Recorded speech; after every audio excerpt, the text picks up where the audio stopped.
Buenos días. ¿Sí se escucha? Ok. Bueno, tenemos como invitado al doctor René Cerritos Flores. Él es investigador de la Facultad de Ciencias de la UNAM. Es especialista en ecología y evolución de microorganismos patógenos y ecología y evolución de insectos vinculado a su uso sustentable para la alimentación humana. Ha publicado más de 30 artículos en revistas de arbitraje internacional, ha publicado 7 trabajos en revistas de arbitraje internacional, en donde aparece como coautor de correspondencia y además en la mayoría como primer autor. Ha participado en múltiples congresos, tanto nacionales como internacionales.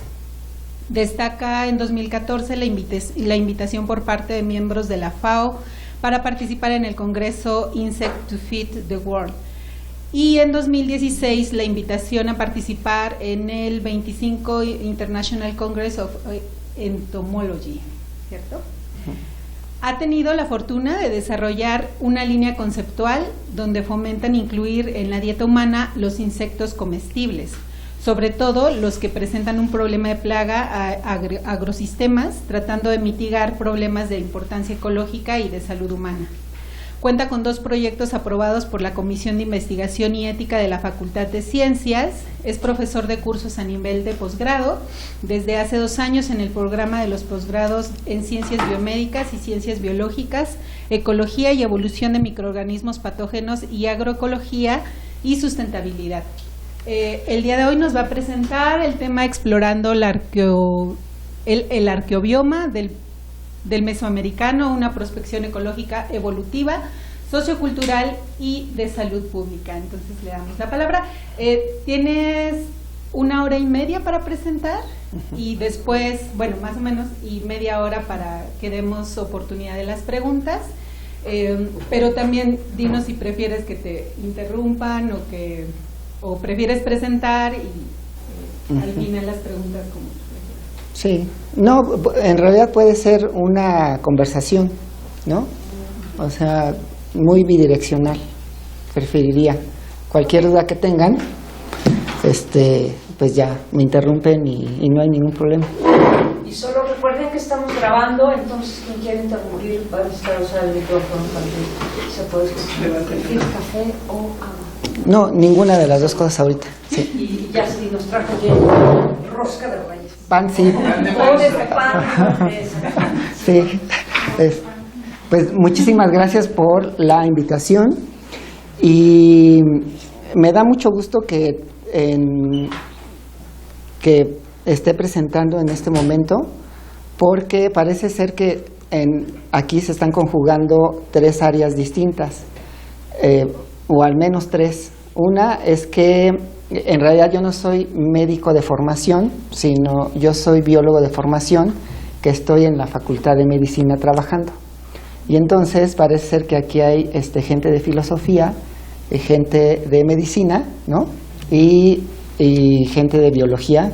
Entonces, eso me da mucho gusto porque es ya como esta idea de la multidisciplina, incluso la transdisciplina, ¿no?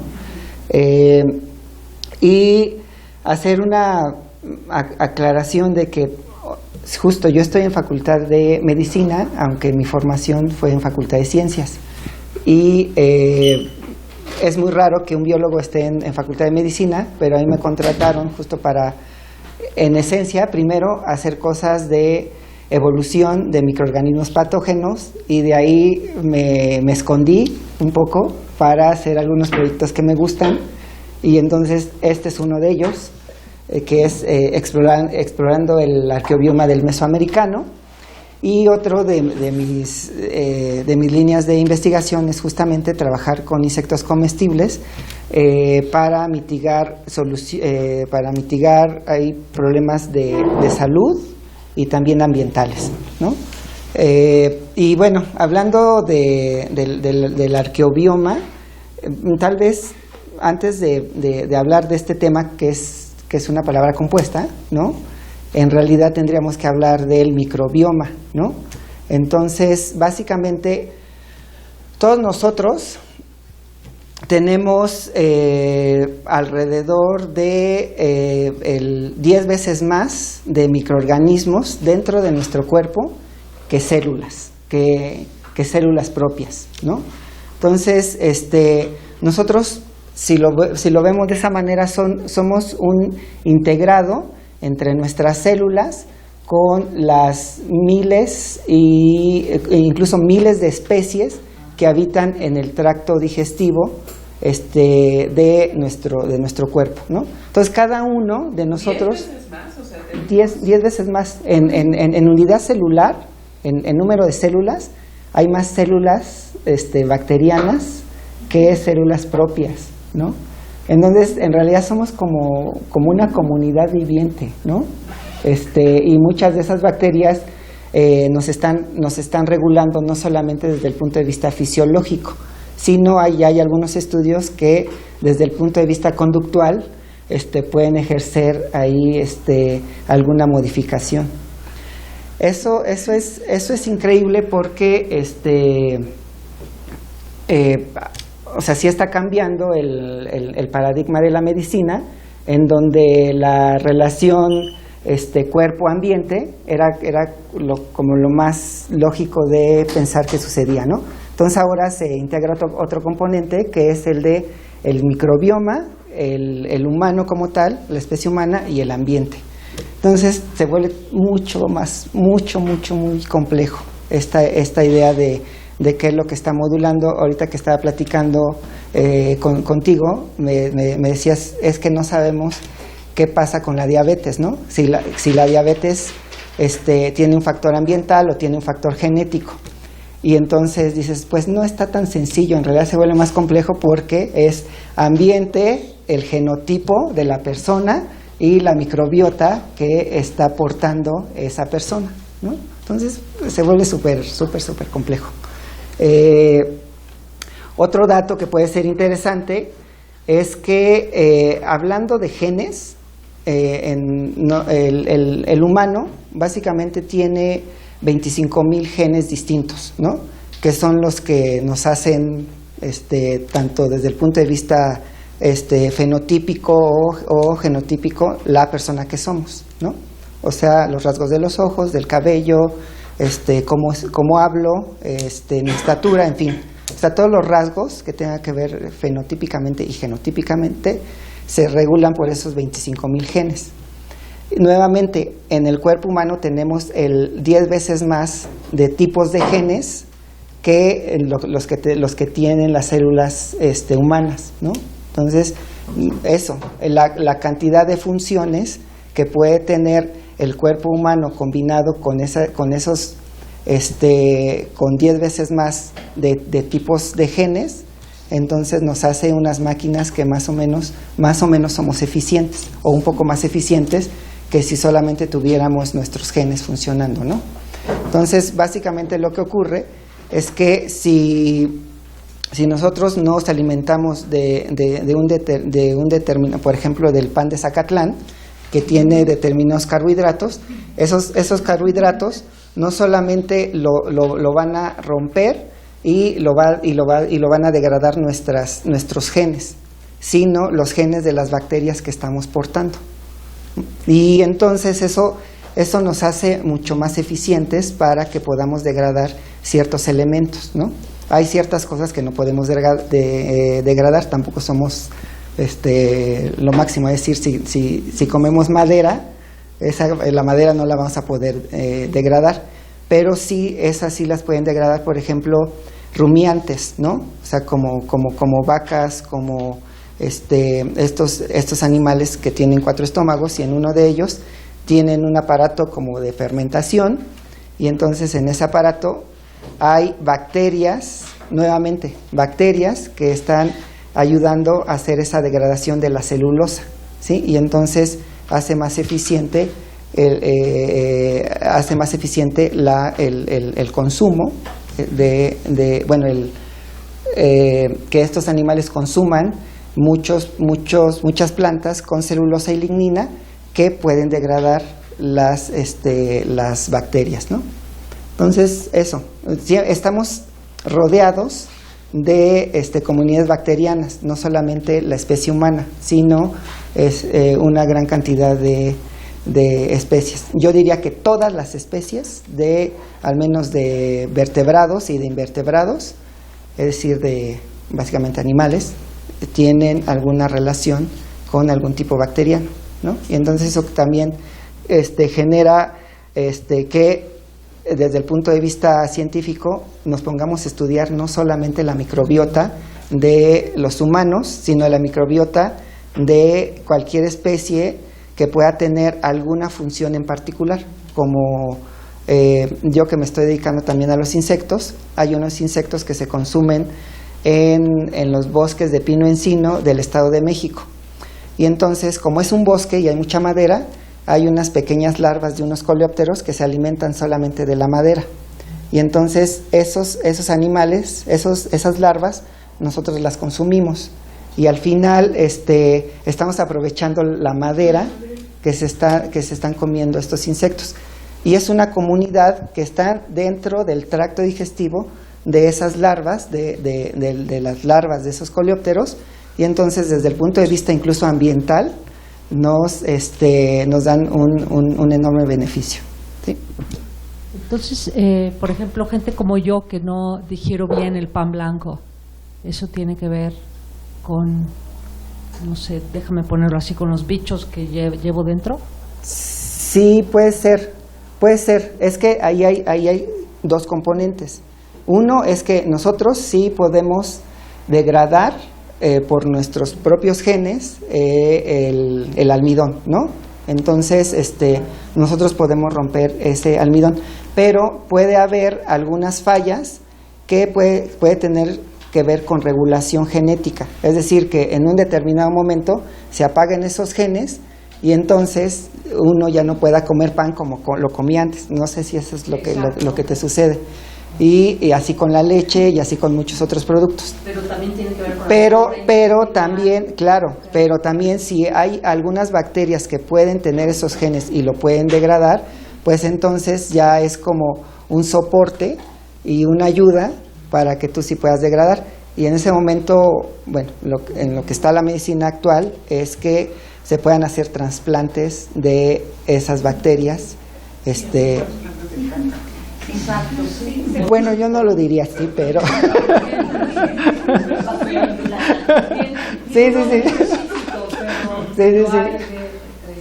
O de la propia orina, o sea, sí, de la orina no, pero de las heces sí. Entonces, pero evidentemente no nos vamos a comer así como tal las heces, ¿no? Pero pero simplemente hay un fraccionamiento, o sea, se fracciona la parte celular y toda la parte desagradable la eliminamos, y sí, tal cual, metemos un tubito y inyectamos, y entonces sí, también, sí, depende hacia dónde se quiera recuperar la microbiota. Si es cerca del colon y del ano, pues está mejor que sea por ahí. Si es como más en la parte de intestino delgado o grueso, pues entonces va más por otra vía, ¿no? Sí, nada más quería decir, o sea, que también se puede repoblar la microbiota comiendo hongos y bacterias y Yakult y cosas así, no es como solamente eso. Y hay cosas más agradables para repoblar la microbiota. Y otro como dato interesante que estuve leyendo era que cada vez que tomamos antibióticos matamos una parte de la microbiota. Entonces hay que pues como tomarlos con cautela, porque estamos afectando a esa comunidad bacteriana cada vez que nos medicamos. Sí, claro. Eso es un poco grave en un sentido biológico, porque lo que hacemos, si se dan cuenta, nuestra microbiota en realidad es una comunidad bacteriana. Una comunidad bacteriana quiere decir que es un conjunto de distintas poblaciones, de distintas especies que coexisten en un tiempo y en un espacio dado. Entonces, cada uno de nosotros tenemos una comunidad bacteriana, parece ser que muy distinta, porque depende justo de nuestros hábitos alimenticios, ¿no? Y Entonces, cuando nosotros tomamos cualquier tipo de antibióticos, los antibióticos se llaman que son sustancias no blanco, o sea, no van directamente a atacar a la bacteria específica, sino son de amplio rango. Y entonces lo que sucede es que botan casi todo. Y es como si hubiera una catástrofe. O sea, en ese sentido, es como si hubiera una erupción volcánica en la Ciudad de México, por el Popocatépetl. Entonces sucede la explosión volcánica y entonces toda esta área se elimina. Si se dan cuenta, toda esta área es una comunidad, ¿no? Una comunidad vegetal o una comunidad de especies animales. Y lo mismo pasa cuando nosotros ingerimos antibiótico. Claro, no lo vemos como una catástrofe así de se murieron y sale en el periódico ni nada, ¿no? Pero de cualquier manera, después lo que sucede son eventos de sucesión ecológica que se llama, tal cual. Es decir, nuevamente se tiene que repoblar y entonces muchas veces cuando tomamos antibiótico no hay una recolonización sana, sino hay algunas bacterias que son muy susceptibles a que esté limpio y nos puede causar más daños de lo que era en origen, ¿no? Por ejemplo, hay unos géneros como Clostridium, que se implantan muy favorablemente cuando hay un consumo prolongado de antibióticos, ¿no? Y entonces no tenemos una microbiota sana y tenemos muchos problemas no solamente a nivel digestivo, sino ya a nivel de asimilación de nutrientes, ¿no? Entonces, otra de las cosas es que si nosotros lo vemos en cuanto a peso, o sea, solamente ven que estamos hablando, por ejemplo, ahorita de número de bacterias versus número de células humanas, después número de genes, y después también podemos hablar de peso. Parece ser que si conjuntamos todo el peso de nuestras bacterias, les da más o menos como 2 kilos, que es el tamaño del cerebro, ¿no? Y entonces eso también está muy divertido porque la microbiota puede funcionar de cierta manera como un cerebro, ¿no? O sea, no tanto como un cerebro, sino como una parte porque, como les digo, sí nos está modulando no solamente las razones fisiológicas, sino incluso conductuales. ¿Y nos vas a mostrar cómo se comprueba eso? No. No me tienen que creer. No, sí, o sea, claro, hay muchos ejemplos. Y ahorita que está muy en boga esta idea de obesidad y sobrepeso, sí ya hay algunos estudios, aunque son muy incipientes, que nos está hablando de que una modificación de la microbiota sí altera la saciación de los humanos, y entonces hay ciertos grupos, por ejemplo, los firmicutes, que son como bacillus, bueno, son unas bacterias en forma de bastón, de un grupo que se llaman firmicutes, y entonces estos firmicutes están muy asociados a modelos experimentales en ratas de laboratorio, y entonces si hay una asociación, ¿no? Y en sí puede haber no solo una asociación o correlación, sino un efecto de causalidad, ¿no? Una relación causa-efecto. O sea, sí ya está más o menos. Sí hay algunos estudios ya, tanto en modelos experimentales como en modelos no experimentales con humanos, en donde cierta población es analizada, y entonces los niños que tienen un mayor grado de obesidad sí está también relacionado con sus hábitos alimenticios y también con su microbiota y con los problemas que puede generar, ¿no? Sí.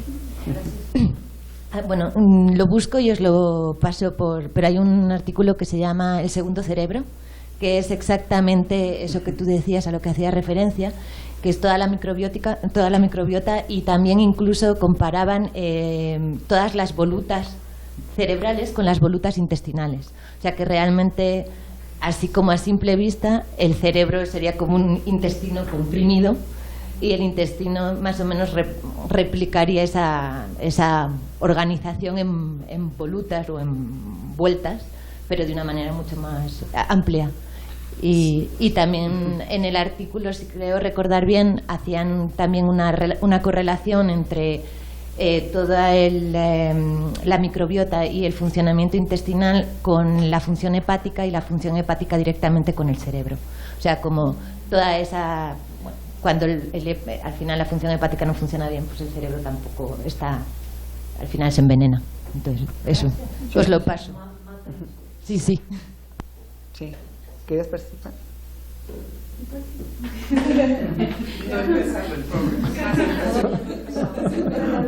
Sí, un poco respecto a lo que decía, como que no te quedas satisfecho cuando tu microbiota está como afectada, y sobre todo en personas obesas. Yo un poco como que lo leía como si la microbiota también se volviera floja, ¿no? Es como lazy microbiota. Entonces, pero es que es muy parecido a lo que quizás ustedes hayan experimentado. Cuando haces más ejercicio tienes más energía para hacer más ejercicio, y cuando empiezas a tener una vida más sedentaria te vuelves flojo, y lo mismo le pasa a la microbiota y absorbe menos nutrientes. Pero todo eso es mi interpretación, entonces voy a aprovechar para decirle a él si es cierto o si no es cierto. Sí, pues no es cierto, pero...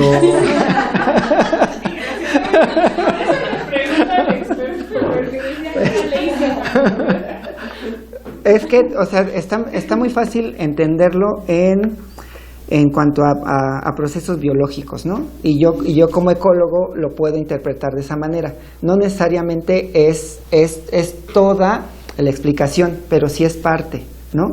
El problema comienza en justamente nuestros hábitos alimenticios, que son las condiciones y recursos para cualquier población, ¿no? Es decir, si tú le das a un ganado vacuno cierta cantidad de alimento versus de otro tipo, se van a comportar de distinta manera, es decir, van a crecer más o van a crecer menos, y eso nada más es en la cuestión fisiológica.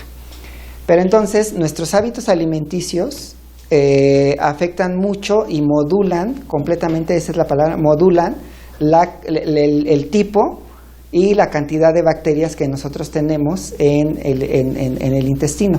Entonces, si nosotros estamos comiendo, por ejemplo, muchos refrescos y muchos refrescos azucarados con alta fructosa, por ejemplo, esa alta fructosa, en realidad hay un tipo particular de bacteria que las puede romper fácilmente, y entonces si ven, se van a alojar muy fácilmente, porque esas bacterias normalmente están en el ambiente, ¿no? O sea, y como un efecto epidemiológico, si vamos, por ejemplo, en el metro, y si hay una persona que está consumiendo una gran cantidad de refrescos de alta fructosa, entonces seguramente va a pasar esas bacterias, o sea, simplemente por la salivación o por cualquier otro método, o cualquier otra forma, a una persona que no tiene todavía esas bacterias, pero se va a alojar súper fácil si esa persona también ingiere refrescos con alta fructosa, ¿no? Entonces, para mí es muy fácil entenderlo de esa manera, que en realidad las condiciones y recursos de cualquier comunidad y de cualquier población en realidad está modulada por las condiciones y recursos, y las condiciones y recursos son lo que estamos ingiriendo, lo que le estamos metiendo a nuestro cuerpo. Y entonces, si le estamos metiendo Maruchan y Coca-Cola, pues entonces vamos a tener bacterias que están más asociadas a la degradación de almidones complejos, de aceite de palma, y que está embebido en una gran cantidad de sales, ¿no? Aunque las sales no las degradamos, pero el ambiente como tal, por esta idea de la Maruchan, que tiene una gran cantidad de sales, pues entonces modifica las condiciones, no los recursos, pero sí las condiciones, y entonces lo hace más propicio para que crezcan y favorezcan a algunos grupos frente a otros, ¿no? Eso es lo que en realidad está detrás de toda esta idea de por qué tenemos las bacterias que tenemos, ¿no? Entonces, o sea, sí puedes argumentar de que se vuelven flojas, pero en realidad los que se vuelven flojos somos nosotros por justamente nuestros hábitos alimenticios, ¿no? Que propicia que también tengamos bacterias flojas, o en otro sentido, pues que están ahí porque tienen un recurso, o sea, solamente porque tienen las condiciones y los recursos para sobrevivir y para degradar cierta materia, para crecer y ser más frecuente en la comunidad, ¿no? Que en realidad es como, no es que sea un propósito, pero de las claves de cualquier población, de cualquier ser vivo, pues si hay recursos, la población crece, ¿no? Así, literalmente. O sea, un modelo malthusiano clásico, ¿no? Que también se puede llevar a cabo en este caso. Uh-huh. ¿Sí? No sé, bueno, no sé si está dentro o está fuera, pero ¿dónde queda el concepto de terreno? De terreno como biológico aquí en lo que nos cuentas, o sea... Uh-huh. Pues el terreno en realidad es un recurso, y entonces es un recurso que se llama espacio. O sea, igual, por ejemplo, en las comunidades de plantas, una planta va a competir con otra por un pedacito de suelo, ¿no? Y aquí es prácticamente lo mismo, creería. O sea, no sé cuál es la idea como de terreno, pero nosotros, por ejemplo, en un sentido espacial, pues la idea del espacio es un recurso, ¿no? Es uno de tantos recursos como puede ser el almidón o como puede ser la glucosa. Si una determinada bacteria ya se implantó en el epitelio del intestino o del colon, ya está ocupando un espacio, ya lo ocupa, ¿no? Y entonces si viene otra que puede degradar alta fructosa, pues a lo mejor tal vez no pueda, ¿no? Porque ya hay ciertas bacterias que están colonizando ese espacio, y entonces ya lo vamos a considerar como un recurso más. Uh-huh. Sí. Y bueno, o sea, ven que en realidad yo siempre digo, es que, bueno, o sea, en realidad nunca acabo mis presentaciones, pero y a veces hasta me da, o sea, es como, ajá, o sea, podemos seguir hablando sin tener una presentación, pero como ya está presentado y la idea era de que como ya anunciaron, de que voy a hablar de explorando el arqueobioma del mesoamericano, y va a ser una prospección ecológica, evolutiva, sociocultural y de salud pública, pues entonces voy a dar marcha. Entonces, va un poco relacionado con lo que estamos hablando de las comunidades, ¿no? Entonces, yo solamente introduje este término espacial. Nosotros, aquí presentes, tenemos una determinada microbiota, cada uno de nosotros. Pero, ¿qué es lo que pasa con nuestros ancestros? Esa es una pregunta que tal vez sea muy relevante, y sea muy relevante ahorita porque tenemos muchos problemas de salud pública, muchos problemas ambientales y muchos problemas de producción agrícola. Pero pero ¿qué tiene que ver la microbiota y en qué puede impactar la microbiota que teníamos hace 1000 años o hace 2000 años o hace 3000 años o hace 4000 años? No sé si ustedes ya más o menos se imaginen, o sea, por qué es necesario estudiar la microbiota, no en un sentido solamente espacial, sino temporal, ¿no? Ya hablando justamente de algunos problemas de salud, hay algunos problemas ambientales.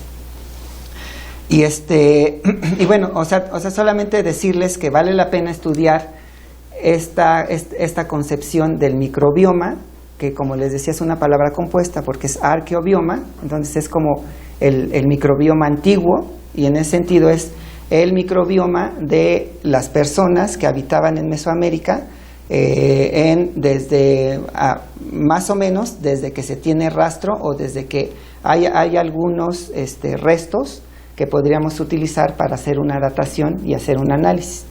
Y esas dataciones más o menos nos llevan a que podamos tener muestras de hace 9000 años, ¿no? Entonces es el microbioma antiguo de los pobladores que potencialmente pudieron vivir aquí hace más o menos 9,000 años, ¿no? Que no son los que cazaron a los mamuts. No, no. Mucho anteriores. Sí, pero no tanto, no tanto, porque es justo, o sea, el neolítico nos habla de casi de la última glaciación, ¿no? Y entonces, pues puede ser como de 14,000 años, más o menos, pero sí, o sea, en Mesoamérica no se tienen registros o restos tan antiguos, ¿no? Pero ¿cómo pueden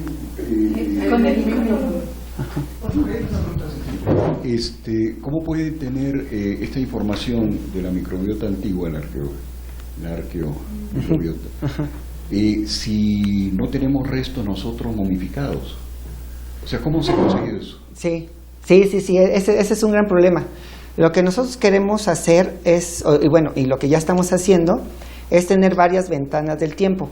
Obviamente no tenemos restos momificados, es que sí tenemos y no tenemos. Bueno, ¿sí? Como egipcio, Andes, ¿no? Claro, es que sí existen restos momificados antes de la colonia, pero no es que en Mesoamérica se tuviera la técnica para hacer la preservación de manera artificial, sino que de manera natural, por algunos entierros que normalmente que sucedían en cuevas, se preservaba el cuerpo medianamente, y a partir de esos restos podemos obtener algunas trazas todavía de la parte intestinal o de la parte incluso de los coprolitos, ¿no? Sí, o sea, sí, efectivamente, no en Mesoamérica no hubo una técnica de momificación. Todos los que se han encontrado son de manera casi accidental, natural, y aunque no están tan bien preservados como si pudiéramos tener una técnica, sí se pueden resolver y tener algunos rastros.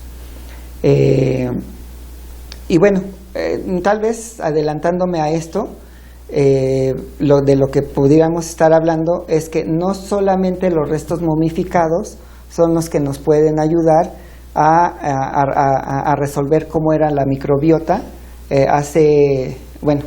dependiendo de qué época era ese resto humano. No solamente lo podemos hacer con restos momificados, sino hay otros dos componentes que son de gran importancia. Y ya como estaban hablando de las heces, ¿no? Entonces hay un término muy coloquial en esta área que se llaman coprolitos, ¿no?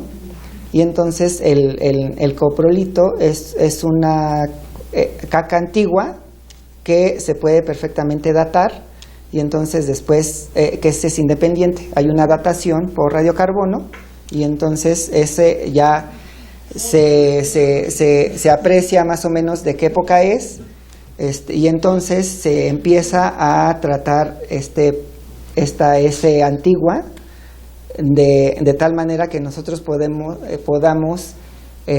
obtener lo que está dentro de ese coprolito, ¿no? Y en ese coprolito obviamente no tenemos a las bacterias vivas como tal, pero sí tenemos algo muy importante que es lo mágico del área a la que yo me dedico, que es el material genético, ¿no? Entonces, ¿en la piedra puede encontrar material genético? Sí, pero es que justamente, aunque diga lito, no es todavía una piedra y todavía no es un fósil como tal, sino es un endurecimiento de la capa externa, y ese sí se mineraliza. Exacto, sí. Entonces se mineraliza, se endurece, pero la parte de adentro todavía se conserva, porque no tiene, es decir, para que yo pueda concebir un resto fósil, deben de pasar más o menos 10,000 años, ¿no? Entonces todavía está dentro del rango de que es un registro arqueológico, ¿no?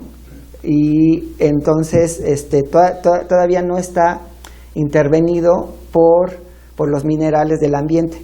O sea, es decir, todavía no hay este intercambio de minerales por materia, que eso es lo que encontramos en cualquier fósil. Todavía conserva el DNA, que es lo más importante, y obviamente ya no están ni siquiera las células como tal. O sea, si nosotros hacemos un estudio, es muy difícil que nosotros encontremos las células bacterianas, como les digo, en forma de bastoncito o en forma de coco o en forma de espiral. Seguramente ya no las vamos a encontrar. Lo que sí vamos a encontrar son pequeños fragmentos de material genético. Y el material genético, justamente ese es como el gran aporte de la biología molecular y de la evolución molecular, que nos permite hacer una identificación como si tuviéramos claves taxonómicas, ¿no? Entonces, nosotros tenemos, o sea, como biólogos, siempre hay claves taxonómicas para identificar una planta, ¿no? Y una clave taxonómica para identificar una mosca. Incluso la especie humana obviamente tiene ciertas claves que hace que nos puedan identificar como Homo sapiens sapiens. Entonces, como en las bacterias no lo hay, utilizamos fragmentos de material genético, de DNA, y entonces lo que se hace es que se hace una secuenciación. Es decir, la técnica básica es que nosotros tomamos esa muestra como tal del coprolito o de la momia o de otro componente que ahorita les hablo, y lo ponemos en unos tubitos y en un cuarto completamente estéril, así muy chiquito porque no tenemos muchos recursos, es como de, ¿qué será? Como de 2 metros por 2 metros, que solamente se puede tratar ahí DNA antiguo, porque no se debe de contaminar con cualquier otro DNA que esté en el ambiente o cualquier otra bacteria que esté rondando. O sea, ese ambiente en ese cuartito es básicamente muy súper estéril. Y lo que sucede ahí es que vamos a extraer solamente el material genético de ese coprolito en particular. Una vez de que nosotros aislamos el DNA, que está en una solución, como si fuera agua, entonces tenemos unas cantidades más o menos pequeñísimas, como de 100 microlitros, es decir, 0.1 mililitro. Eso lo vamos a ocupar para una técnica que se llama amplificación del material genético, ¿no? Es decir, un cierto pedazo lo vamos a amplificar miles y hasta millones de veces, y después de que lo amplificamos, lo aislamos y ese lo mandamos a secuenciar. Y una vez de que lo mandamos a secuenciar, lo que vamos a obtener son letras. Entonces son 4 tipos de letras, que es A, T, C, G. Y entonces, dependiendo del código y dependiendo de cómo esté la secuencia, yo la voy a contrarrestar con una base de datos ya existente que la organizó el NCBI de Estados Unidos, y entonces es una mega base de datos que se llama GenBank, y entonces yo esa secuencia la limpio perfectamente, la envío al GenBank y me dice, tú tienes Firmicutes o Bacillus thuringiensis tal, ¿no? Y entonces es como, es básicamente las técnicas como tal. O sea, si ustedes quisieran hacerla, ya tienen la información, ¿no? Solo no tienen el cuarto donde se produce. Así que si lo quieren hacer, tienen que ir a contactarme a mí y al grupo con el que estamos trabajando. Sí, y bueno, entonces ese es como desde el punto de vista técnico, ¿no? Que entonces podemos trabajar con momias, y a las momias directamente sacamos un pedazo de su tracto digestivo. En el caso de los coprolites, obviamente no vamos a conocer a la persona, pero sí vamos a conocer y vamos a suponer que ese coprolito era de una persona que vivía ahí en un determinado momento y que por lo tanto tenía esa microbiota en particular. ¿Y saben que es un coprolito humano por el material genético también del coprolito? No, lo sabes por la forma. Sí. Diferente del mamut.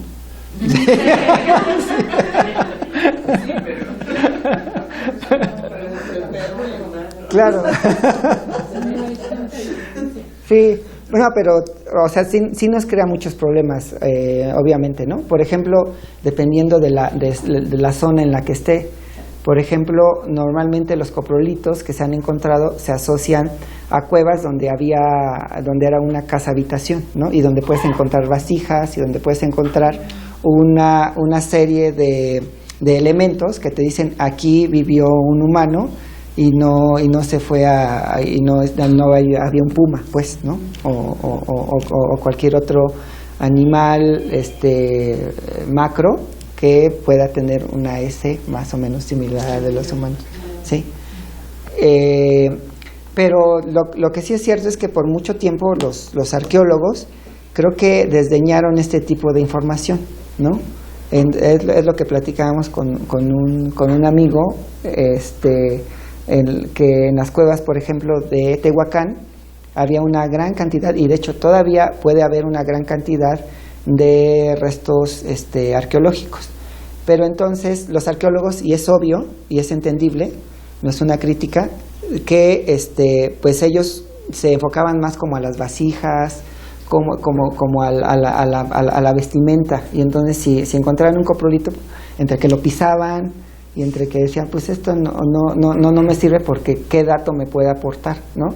Entonces, ¿pero aún los antropólogos forenses? Es que yo creo que no hay, en nuestro país también es como muy incipiente, ¿no? Yo creería que... Hay antropólogos, pero un antropólogo. ¿Ah, sí? Físicos. Pero los físicos ya están como más abiertos, como Ajá. más sensibilizados, ¿no? Sí, Okay. sí. Pues nosotros estamos trabajando con varios antropólogos y una de ellas que es la doctora Josefina Mancilla del Instituto de Lina. Entonces, aparentemente todavía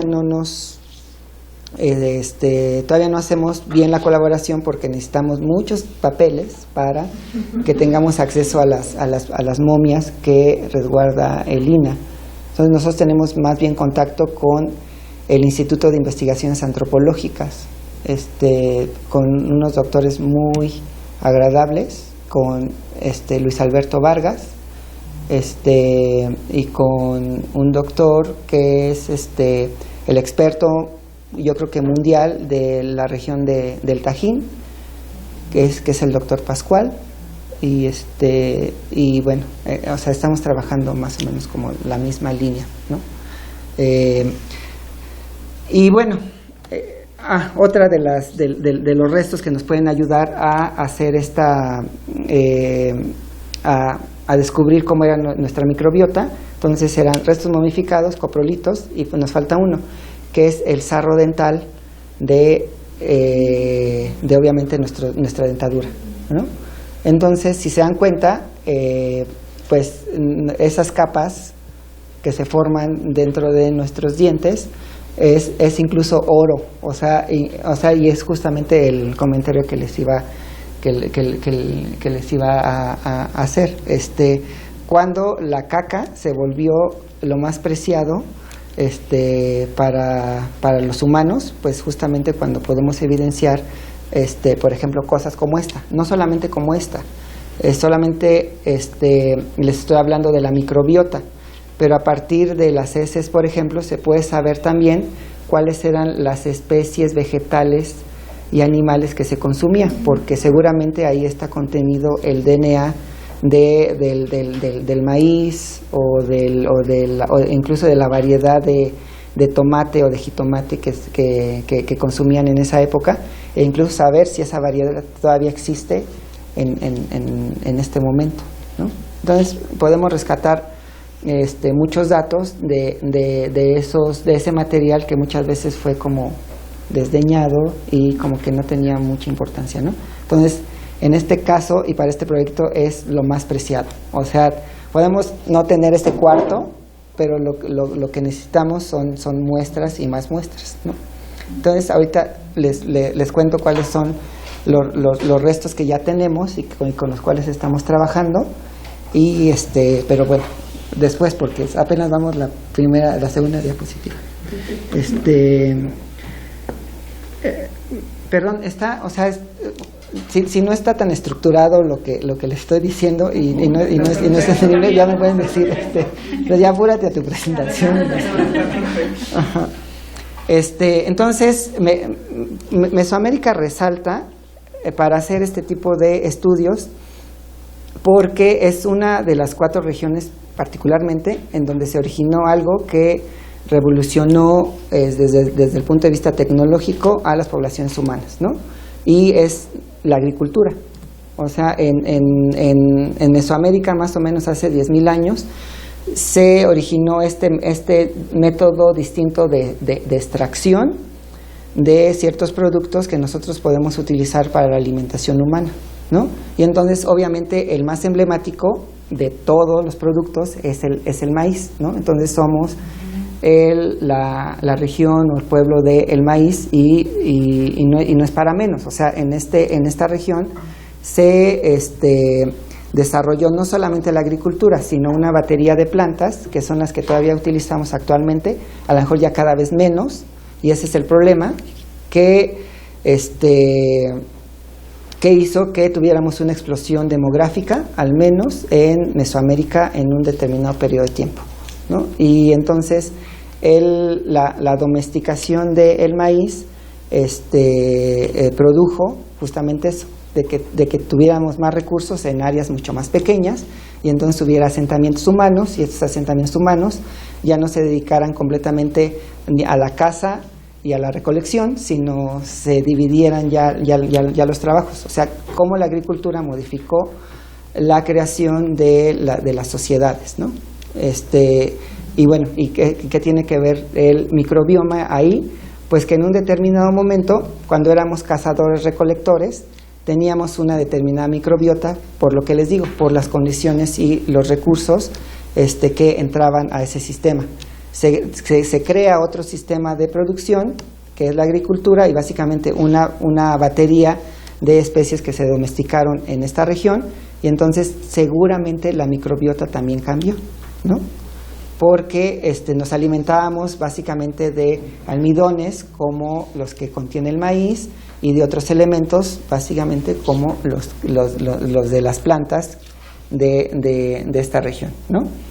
Y entonces eso, tenemos muchos tipos de plantas cultivadas, y no solamente de plantas cultivadas, sino plantas que no se cultivan y que son toleradas, pero que nos alimentamos de ellas, ¿no? O sea, toda una batería de plantas de ese tipo, que desde el punto de vista genérico llamamos quelites, ¿no? Entonces, se supone que tenemos una variedad como de 500 quelites y como 250 o 300 especies de quelites. Normalmente una especie de quelite se puede utilizar como de 2 o 3 formas distintas, por eso hay más quelites que especies.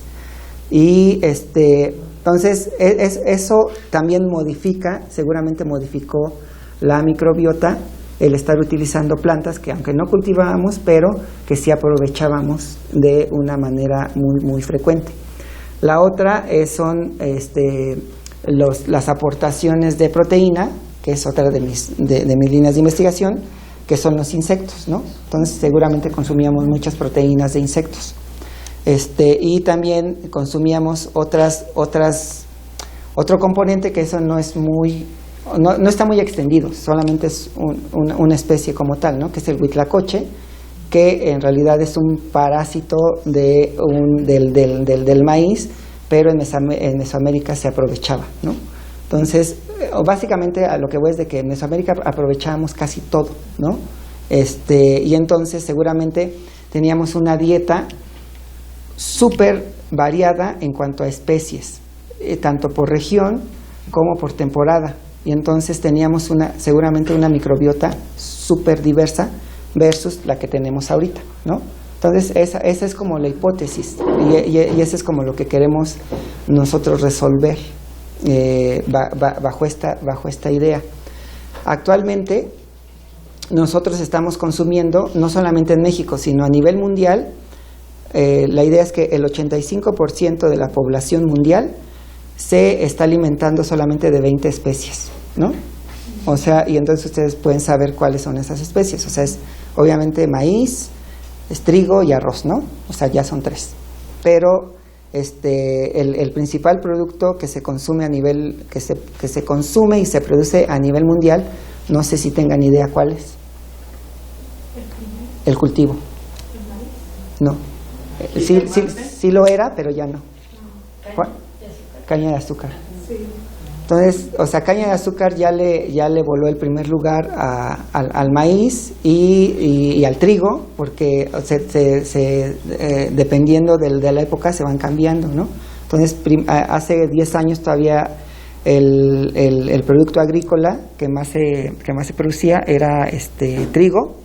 Después de trigo pasó a ser el maíz, y después de maíz la caña de azúcar, ¿no? Y es que es muy obvio, y ven que tiene que ver con estos problemas de obesidad, con el cambio de la microbiota. Entonces, pues la Coca-Cola obviamente necesita toneladas y toneladas de azúcar para producir el delicioso refresco de Coca-Cola. Entonces, y entonces envenenarnos así poco a poco. Y pero bueno, eso está modulando de lo que estamos hablando. Nuestras poblaciones bacterianas en el tracto digestivo.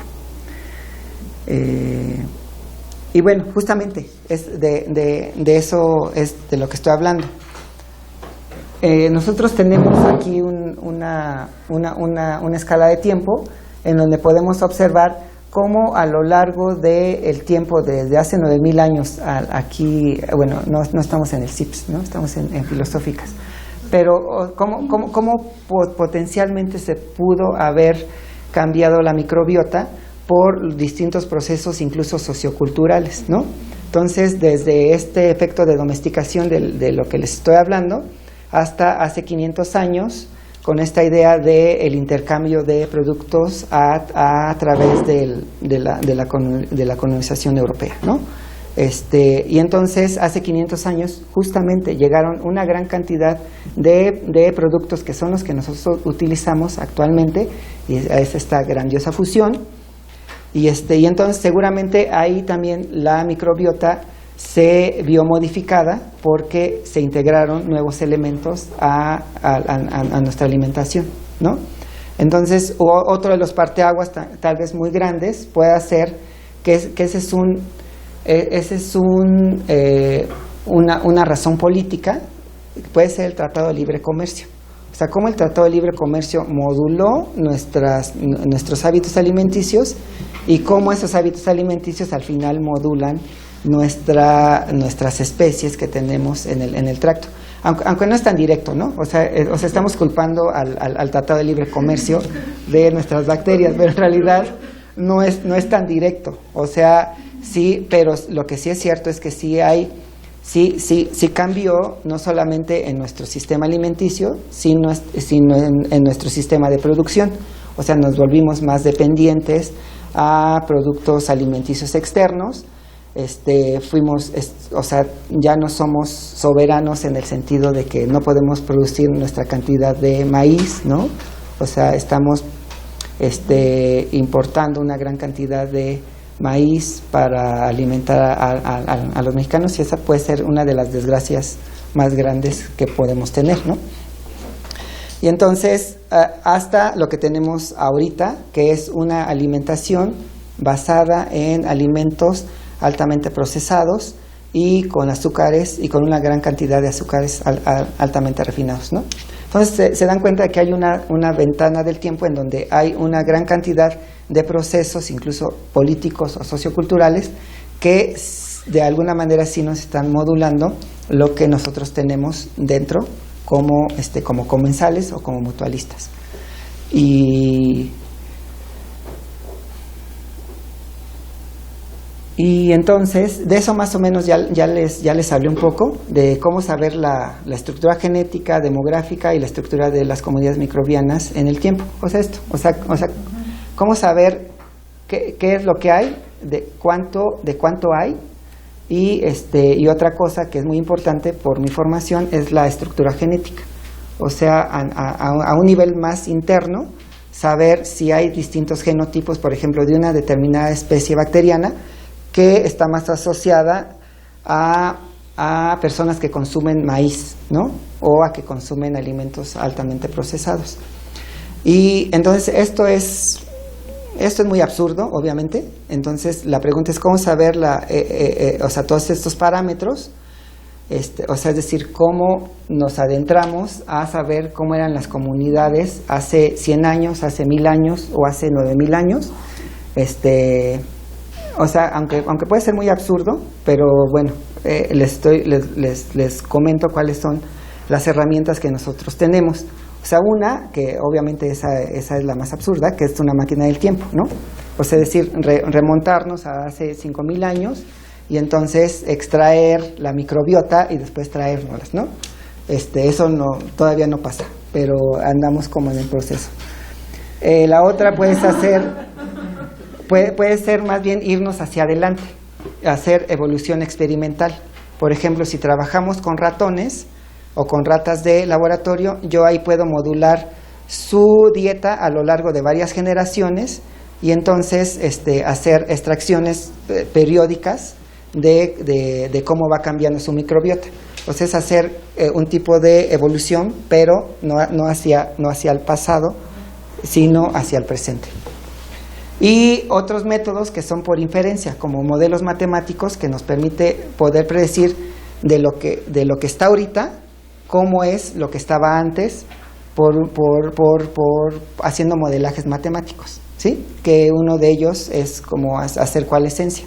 O sea, es decir, determinados genotipos, cuál es su ancestro común y cuánto tiempo ha pasado de la derivación de los genotipos que tenemos en este momento, ¿no?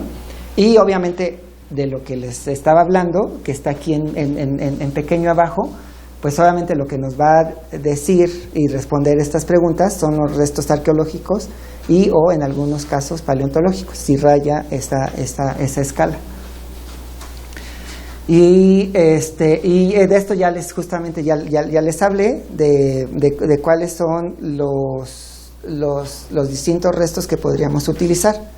Y entonces abajo están de los que ya les había hablado, que son los coprolitos y el sarro dental, ¿no? Entonces esta ya me la voy a pasar muy muy rápido porque ya les hablé un poco.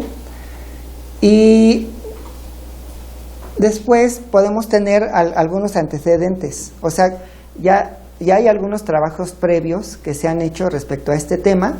Y uno de los más importantes es el que se publicó, bueno, ya tiene algo de tiempo, pero es el primero, que es del 2012, que se trabajaron con 3 distintas muestras de coprolitos de distintas zonas. Una fue la de Caserones en Chile, la de Río Sape en México y la de Estados Unidos en una cueva. Y entonces la datación de Caserones esos coprolitos datan de 1600 años, el de Río Sape en México de 1300 y el de las cuevas en Estados Unidos datan de 8000 años. Entonces, este trabajo nos da pauta para que hablemos un poco un poco de los resultados, de qué bacterias estamos encontrando, pero también un poco de las razones técnicas. Y las razones técnicas lo que nos dice es que mientras más antigua es la muestra, más se está perdiendo la señal. O sea, más contaminada está la muestra por las bacterias ambientales y es tal vez muy difícil de que podamos rescatar a las bacterias que existían en ese tiempo, porque ya hay una gran cantidad de contaminación y si están a la intemperie, pues pasa mucho tiempo.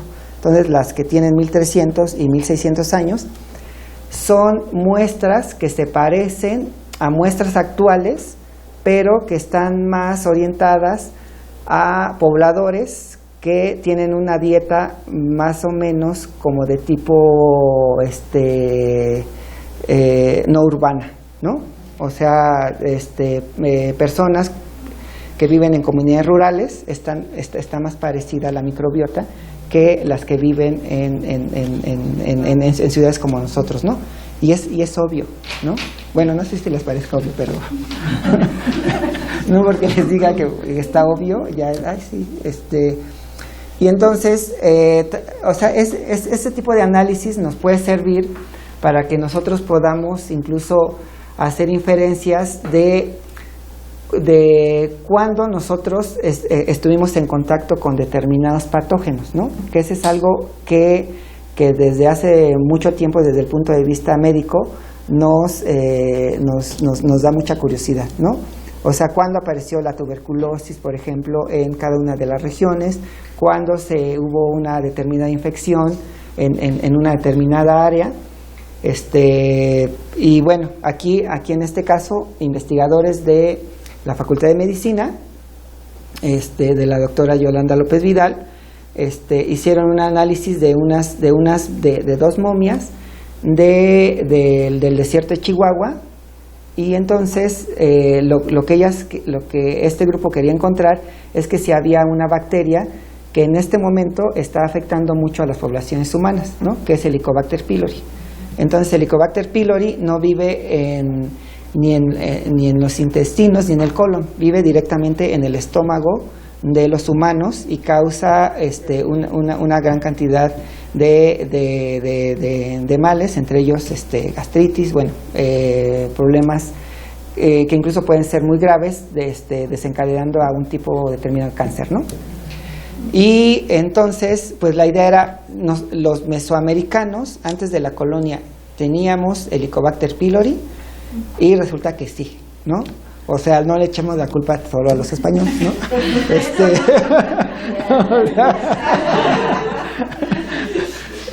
Entonces, pues la idea básicamente es esa. O sea, sí hay algunos parásitos que sí está datado, que antes de la colonia no los teníamos, ¿no? Pero no es el caso de Helicobacter pylori. O sea, Helicobacter pylori en realidad ya existía, aunque no sabemos si era un genotipo, justamente hablando de diversidad genética, si era un genotipo muy virulento o no. El caso es que ya al menos se sabe que Helicobacter pylori sí estaba hace más o menos unos de 1400 a 1300 años en Mesoamérica, ¿no? Entonces, pudieron ser españoles o europeos que vinieron antes, no lo sabemos. Y de esto más o menos ya les hablé también un poco, que son las técnicas desde el punto de vista técnico, qué es lo que tenemos que hacer para recolectar el DNA, y después de colectar ese DNA, tenemos que hacer uso de un concepto que se llama marcador molecular. Y el marcador molecular es simplemente eso que les digo, es una secuencia que más o menos es muy corta, porque si nosotros secuenciamos todo el genoma humano, pues no nos va a dar ni tiempo, ni en términos económicos y de análisis. Entonces son secuencias cortas, digamos, pueden ser de 500 pares de bases. 500 pares de bases es 500 letritas de ATCG en una secuencia particular, y entonces esa secuencia yo la mando a secuenciar a donde esté más barato directamente, y entonces ya me dan esa secuencia y yo hago todo el análisis posterior. Y el de los análisis posteriores, pues el más básico es saber a qué pertenece, y haciendo una comparación a qué se parece más esa secuencia. Y después de eso yo puedo hacer análisis mucho más elaborados, incluso puedo hacer análisis de correlaciones múltiples con el ambiente y con el tipo de ventana del tiempo de la que estoy hablando, ¿no? Entonces puede ser que sea de la colonia, y entonces todas esas especies, determinadas variedades o especies anterior a la colonia estén presentes y ahora ya no, ¿no? Entonces se hace un análisis de correlación y dice, no, pues es que estas están asociadas, súper relacionadas y correlacionadas antes de la colonia, ¿no? Después ya se me perdieron, y entonces yo tengo que encontrar cuál es la razón. Y esto es como justamente para qué nos puede servir, ¿no? O sea, como en términos de salud, la desnutrición y la obesidad infantil son uno de los mayores problemas en México, sobre todo en niños desnutridos y obesos. O sea, ahorita en México ya llegamos a esta idea de que o sea, anteriormente teníamos esta idea, ¿no? De que los niños gorditos están súper sanos, ¿no? Y entonces cada vez que veíamos un niño gordito decíamos, ¡ay, qué niño más sano! Y así. Pero ahorita encontramos una cosa muy absurda, que los niños obesos pueden ser malnutridos, pueden estar malnutridos, y que eso es en realidad lo que sucede. Y nuevamente vuelvo al origen de esta plática, de que nuestros hábitos alimenticios sí están modulando el tipo de bacterias, y entonces si nosotros sabemos el tipo de bacterias ancestrales, tal vez no solamente podemos hacer pasárselas como tal, ¿no?, sino tratar de cambiar los hábitos alimenticios, y al tratar de cambiar los hábitos alimenticios, posiblemente en una ventana del tiempo muy corta, veríamos si las bacterias ancestrales se están intercambiando por las que actualmente tenemos, ¿no? O sea, actualmente en realidad, bueno, si ustedes, o sea, no es una crítica, porque en realidad todos somos partícipes. O sea, ¿cuántas veces hemos comido una sopa Maruchan, ¿no?, a la semana o al mes? O sea, o una Coca-Cola. Es decir, nuestro nivel de consumo de estos productos ha aumentado drásticamente, y entonces para que se pueda revertir, pues necesitamos muchas cosas, no solamente cambiar los hábitos alimenticios, sino justamente saber cómo era nuestra microbiota hace mucho tiempo, y entonces ya sea o hacer trasplantes o tratar de que esa microbiota se vaya intercambiando de una manera natural a lo largo del tiempo, ¿no? Y en esto que estás diciendo, que la idea sería como poder recuperar esa microbiota antigua, ¿por qué suponer que esa alimentación era mejor que la de ahora en términos de salud, ¿no? O sea, porque tampoco teníamos diabetes y no teníamos hipertensión, pero eso no solamente está relacionado con la microbiota, sino que ha habido como todo un proceso de transición epidemiológica que se refiere al aumento en la esperanza de vida, y que gracias a que hay antibióticos ya no nos morimos de infecciones súper jóvenes, y entonces podemos vivir más tiempo, y de algo nos tenemos que morir todos. Entonces, como vamos, ¿no?, como vamos curando. Nada más es como se está dando por supuesto, y quiero saber cuáles son los argumentos para suponer que esa alimentación era mejor en un sentido metabólico, pues. Sí es un argumento súper válido, porque lo que sabemos es, o bueno, lo que sabíamos, y justamente por esta origen occidental de la ciencia, siempre se pensó, y de hecho está publicado, antes de 1930, está publicado la razón por qué los pueblos mesoamericanos o los pueblos de América son inferiores a los pueblos europeos. Y la razón era la alimentación. O sea, básicamente era trigo en Europa y maíz en Mesoamérica, ¿no? Entonces, a eso se le atribuía un poco de los rasgos y de por qué había inferioridad, ¿no? 1930 en ese sentido es un parteaguas, o por ahí, porque se determinó desde el punto de vista nutrimental que el maíz y el trigo tienen los mismos nutrientes, ¿no? O sea, básicamente puede variar un poco, pero en términos alimenticios te aportan casi lo mismo, ¿no? Entonces, o sea, no hay una razón para considerar que el maíz era inferior. Pero entonces eso no soluciona lo que me estás preguntando. Los análisis más recientes que se han hecho sobre hueso, es decir, yo solamente les hablé en este caso de microbiota y de coprolito, sarro dental y de restos momificados. Pero los huesos también son súper valiosos, porque a partir de los restos óseos podemos saber si la alimentación del mesoamericano era aceptable o no en términos nutrimentales. Y la gran sorpresa es que sí. O sea, claro, hay mucha diversidad, pero muchos de los, por ejemplo, de los pobladores de esta región, hace más o menos 1000 años, parece ser que su alimentación era súper sana.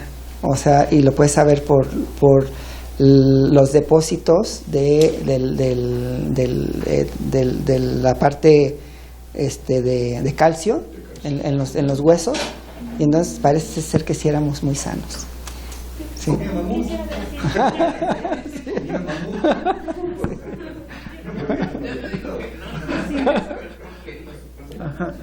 Yo también quisiera hacer como una pregunta parecida a la de Marcia, porque Marcia estudió medicina, entonces es como desde el punto de vista médico, pues ya ahora vivimos más años, tomamos antibióticos y no nos morimos de otras cosas, ¿no? Sí. Y yo quisiera como también cuestionar desde el punto de vista metodológico, que haya una cosa que no podemos controlar, que es el ambiente, ¿no? O sea, por ejemplo, todos podríamos empezar a comer huitlacoche y nopal y frijoles y maíz y quizás volver a una microbiota más variada y saludable, pero pues otra de las hipótesis que también se han manejado aquí, que manejan los sociólogos, es que el Tratado de Libre Comercio, el capitalismo y un montón de cosas que no existían antes de la colonia, pues ya regulan nuestros hábitos, ¿no?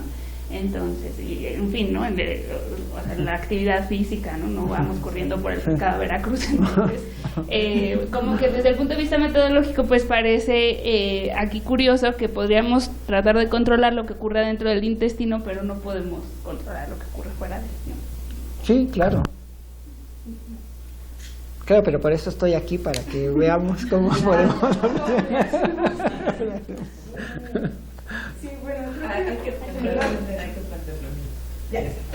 Sí, creo que mi pregunta va un poco relacionada con esto. O sea, creo que sí me quedó como, o me pareció como muy interesante esta idea de pensar también la historicidad desde la perspectiva de la microbiota, ¿no? Entonces, justo en estos momentos tal vez coyunturales, en todo este trayecto que podemos, o que has plasmado, ¿cómo se puede pensar esos momentos como coyunturales, por ejemplo, como el encuentro entre españoles y mexicanos, y cómo ha cambiado la dieta? ¿Cómo se puede pensar desde el enfoque de la microbiota, ¿no? O sea, ¿qué pasó ahí? ¿Qué es lo que sucede en este tipo de comunidades y en este ensamblaje que se estableció, ¿no? Entre microbiota, entre genotipo y ambiente? Sí. Pero pensándolo como, porque justo lo social creo que es algo que claro, estamos en constante discusión, pero desde la microbiota, o sea, ¿cómo se puede pensar esos cambios trascendentales de dietas, ¿no? O de prácticas de alimentación. Sí. Y bueno, tal vez para ponerlo como en una suerte de comparación entre contextos, pues yo pensaba mucho como en esa transformación de paso a un consumo de ciertos productos de carne o de animales, y en este momento que estamos aconteciendo, que justo parece que hay una tendencia inversa, ¿no? De dejar las carnes y recuperar sí. hábitos centrados en plantas y vegetales. Sí. Pues, sí, esta interfase que es muy importante en Mesoamérica, que es, o sea, no hablo tanto de colonización, sino la llegada de nuevos productos, ¿no? O sea, es decir, sí fue así, pero a mí lo que me interesa es cuáles son los nuevos productos que llegaron a Mesoamérica y rápidamente se adoptaron, que es una palabra, o sea, para nosotros es básica, porque es la base de nuestra cocina y de nuestra comida actual, ¿no? O sea, y a lo mejor te puedo citar dos que son muy importantes. O sea, caña de azúcar es obvio, ¿no? O sea, hay un parteaguas hace 500 años entre caña de azúcar sí y caña de azúcar no. O sea, sí se utilizaban endulzantes, y eran básicamente a base de dos, ¿no? De las hormigas, de las abejas, de las meliponas y del maguey, por ejemplo, ¿no? Y ahí había otro, por ejemplo, también se puede sacar algo de azúcar con la caña del maíz, ¿no? Aunque es menor, pero de cualquier manera sí se azucaraba, pero no tanto. Pues se azucaraba, pues por ejemplo, el pulque como tal, o el aguamiel, es un endulzante como tal, y si lo combinas con otra cosa, pues ya, sí, exacto, curado. Claro. Sí, entonces, o sea, sí podías endulzar de alguna manera, ¿no? Y ese es uno. Y otra, yo creo que no solamente nos estamos fijando como en plantas, pero yo creo que tal vez, a mi parecer, de los más importantes puede ser el cerdo. O sea, el cerdo, ya ahorita nadie come tamales sin manteca de puerco, ¿no? Y si lo hacen con vegetal, pues están mal. O sea está... que no es tan bueno. Entonces, o sea, parece ser que esta relación ya se adoptó, pero rapidísimo, ¿no? O sea, masa y manteca es básico. O sea, es una fusión de las más interesantes y de las más frecuentes, ¿no? O sea, eso. Yo de verdad, aunque puedo apoyar estas ideas de los productos mesoamericanos y eso, no comería un tamal sin la manteca de cerdo. O sea, no, es inconcebible. Y Cuando dice más de algo, habremos de el planteamiento de esta interacción o este mestizaje hace 500 años relativo a la cocina y a los alimentos no es no hay que ser tan fundamentalista. Yo creo que se incorporó plenamente en toda América Latina, se incorporó a la dieta original y no produjo gran cambio. O sea, los grandes problemas también fueron de otro orden, ¿no? Históricamente, el genocidio, la explotación inmisericordia de los esclavos, los ciegos, etcétera, eso fue mucho peor que el cambio microbiota.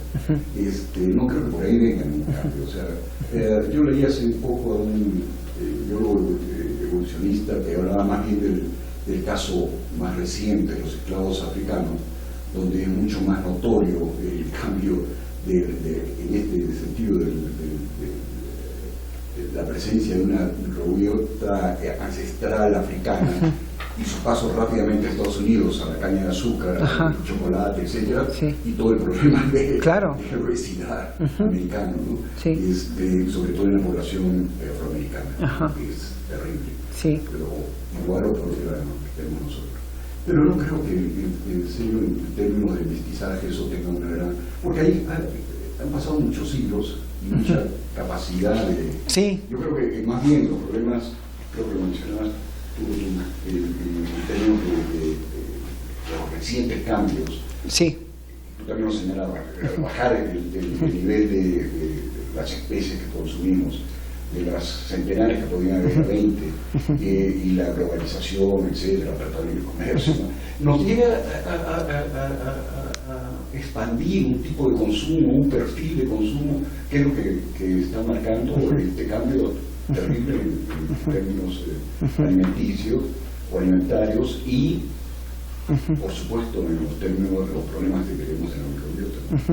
Sin embargo, hay que señalar que hay problemas, y tú lo has señalado también, genéticos que estamos arrastrando. O sea, cambios importantes para el patrón genético que llevan a una serie de enfermedades que antes eran poco usuales. Por ejemplo, hablas de una enfermedad celíaca, ¿no? La intolerancia al gluten, la intolerancia a los lácteos, en fin, una serie de modificaciones que cada vez se van masificando más. ¿No? Pero eso ya son modificaciones, creo, de las generaciones más recientes. Sería interesante ver los estudios de los gastroenterólogos en ese sentido, ¿no?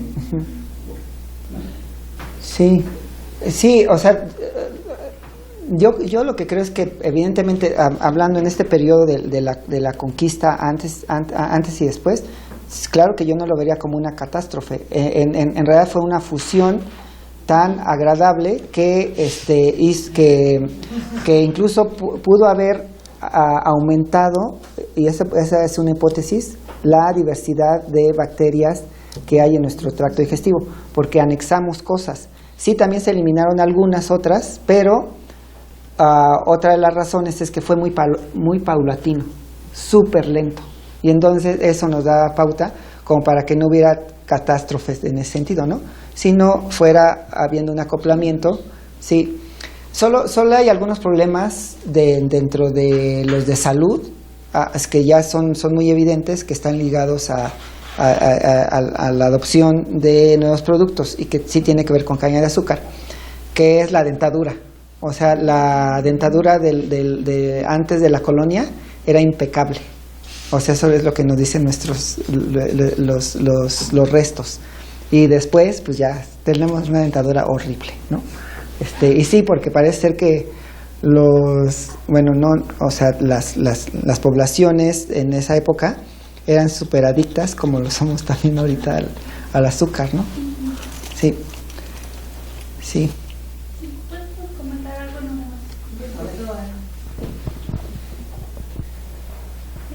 nada más algo que comparto que me pareció como interesante respecto a la nutrición, que era intentar como cambiar nuestro gusto de la siguiente manera, o sea, como que las personas dicen, bueno, ya no puedo comer azúcar, entonces ¿cómo lo sustituyo, no? Y entonces usan Splenda o fructosa y algo así, y el chiste es que ya no te gusten las cosas dulces, es que te puedas comer el cacao y que te sepa cacao sin la necesidad de estarle agregando la leche y el azúcar, ¿no? O sea, entonces, bueno, solo no sé si sea posible, como dicen, nos gusta cómo saben los tamales, nos gusta cómo saben las cosas ricas, un país, no sé, lo que sea.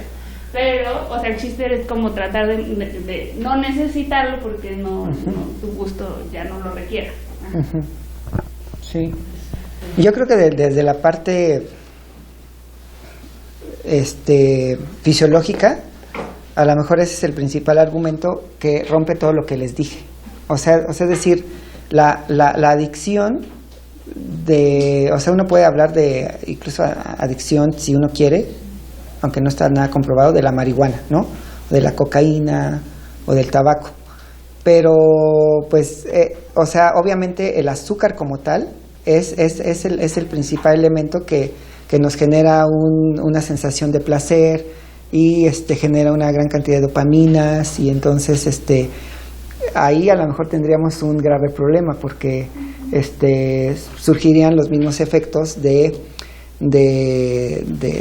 retirar el agente que nos está causando determinado placer, y a lo mejor esa es como la parte más grave, ¿no? O sea, si ya es adicción,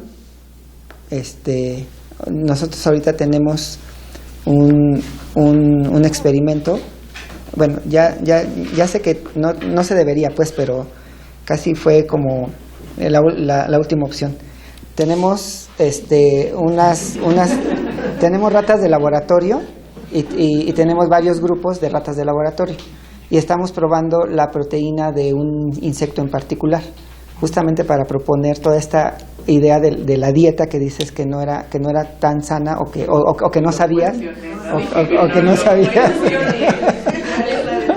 o que no sabías. Pues el asunto es que hicimos varios grupos y uno de los grupos es 10 ratas alimentadas de manera normal en el bioterio y otros 3 grupos alimentadas con distintas concentraciones de pellets con proteína del insecto que estamos probando. Entonces, 2 de los grupos de las ratas alimentadas con proteína de insecto son así súper fuertes, ¿no? Así hiper sanas, grandes, con un pelaje así hiper bonito. Y entonces las pruebas bioquímicas nos dicen que van muy bien desde el punto de vista fisiológico, y el peso, talla, todo lo demás. Y entonces hay un grupo que tiene que ver con esto, que es Coca-Cola y Maruchan.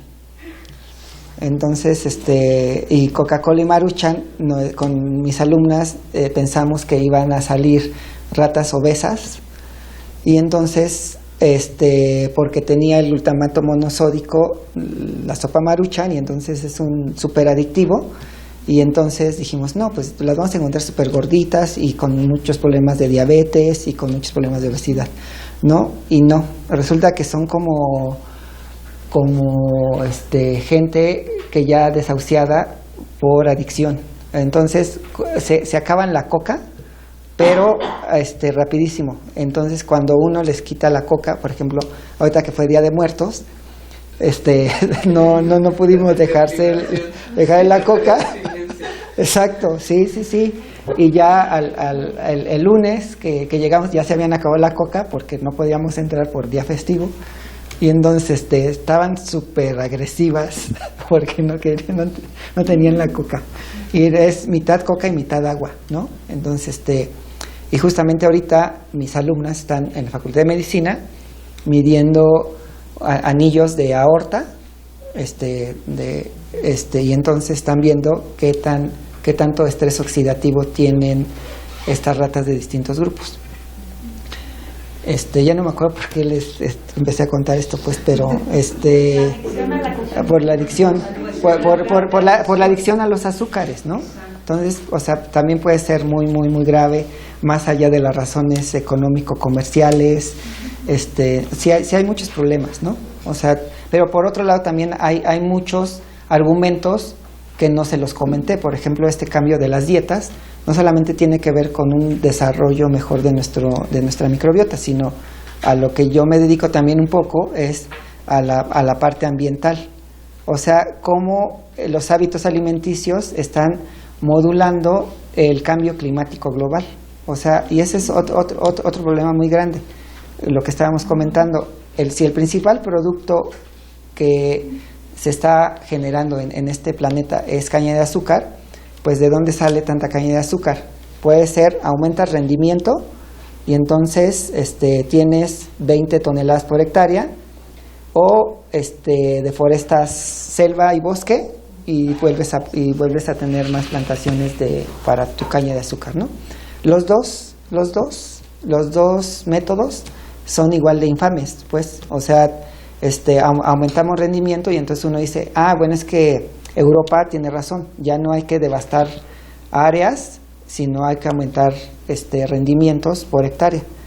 Pero la idea es de que los insumos, o sea, todos los fertilizantes y los fosfatos y los nitrogenados se obtienen, por ejemplo, de minas que son o de África o de América y así, ¿no? Entonces, o sea, es un sistema justamente capitalista más así horrible, de extracción a más no poder, ¿no?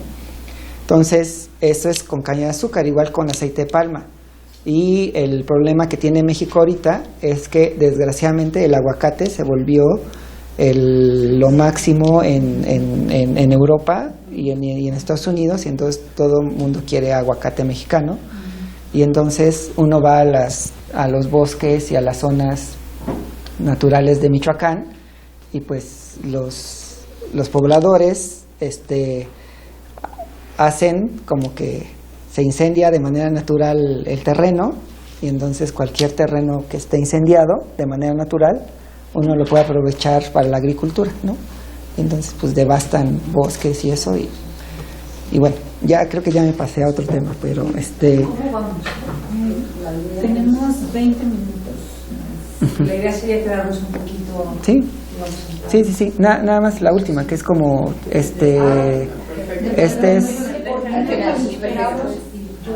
o sea, este es el grupo con el que estoy trabajando, y el doctor Luis Alberto Vargas es una persona que yo admiro mucho, del Instituto de Investigaciones Antropológicas de la UNAM, que sí tiene que ver con dieta, pero desde hace mucho tiempo, y él es médico de origen, pero después se volvió antropólogo y fue el fundador del Instituto de Investigaciones Antropológicas.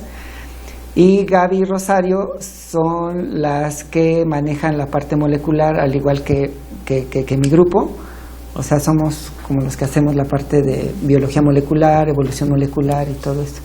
La doctora Josefina Mancilla de Lina, que es la que estamos en trámite para que nos proporcione los restos momificados que mantiene Lina.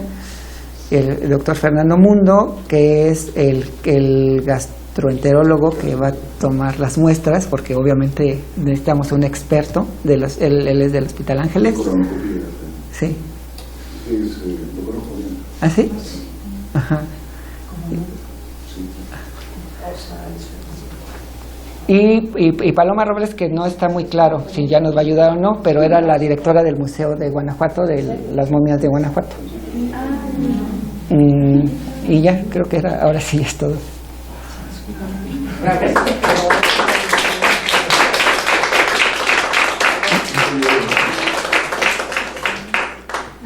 Bueno, Jenny es la moderadora. Después una pregunta, pero no sé. Sí, estamos ahorita como en ronda de preguntas para cerrar, y luego si te puedes quedar un ratito más. Ya no sé si podemos, qué opinas de este pan, pero...